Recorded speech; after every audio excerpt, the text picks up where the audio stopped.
విజయనగర వైభవం, రాయల వివేకం, రామకృష్ణుని చమత్కారం. విజయనగర సామ్రాజ్యం.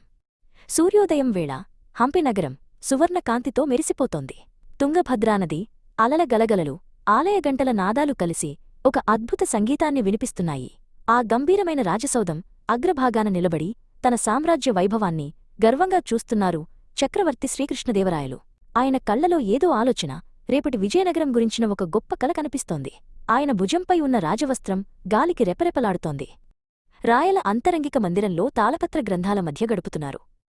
అప్పుడే అక్కడికి ప్రవేశించాడు వికటకవి తెనాలి రామకృష్ణుడు. వీరిద్దరి మధ్య ఉన్న బంధం కేవలం రాజు, కవి సంబంధం కాదు, అది ఒక ఆత్మీయ స్నేహం. మహారాజా, ఆలోచనల్లో మునిగిపోయారు. ఈ ప్రపంచాన్ని గెలవడం కన్నా మీ మనసులోని సందేహాన్ని గెలవడం కష్టంగా ఉందా అని చమత్కరించాడు రామకృష్ణుడు. రాయల ముఖంలో ఒక చిరునవ్వు విరిసింది. వారిద్దరూ కలిసి ఒక పాత మ్యాప్ను పరిశీలిస్తున్నారు. మరుసటి రోజు నిండు కొలువులో ఒక వింత సంఘటన జరిగింది. సుదూరదేశం నుండి వచ్చిన ఒక రాయబారి తన వెంట ఒక అద్భుతమైన బంగారు పంజరాన్ని తెచ్చాడు. ఆ పంజరంలో ఒక లోహపు పక్షి ఉంది. మహారాజా, ఈ పక్షి ప్రాణం లేకపోయినా పాడుతుంది. కాని అది కేవలం సత్యం తెలిసినవారి ముందు మాత్రమే పాడుతుంది. మీ సభలో అంతటి మేధావి ఎవరైనా ఉన్నారా అని సవాలు విసిరాడు ఆ రాయబారి. రాయలు ఆ పక్షిని తీక్షణంగా గమనిస్తున్నారు. ఆ రాయబారి పేరు మీర్జా. అతను చాలా తెలివైనవాడు మరియు గర్విష్టి.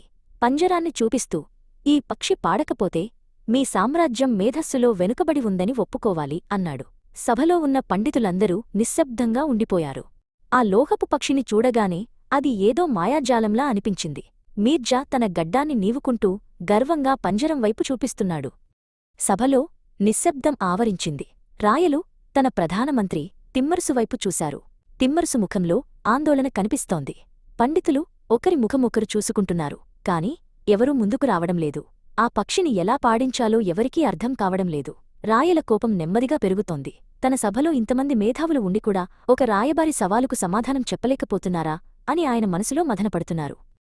అప్పుడు రామకృష్ణుడు మెల్లగా పంజరం వైపు నడిచాడు.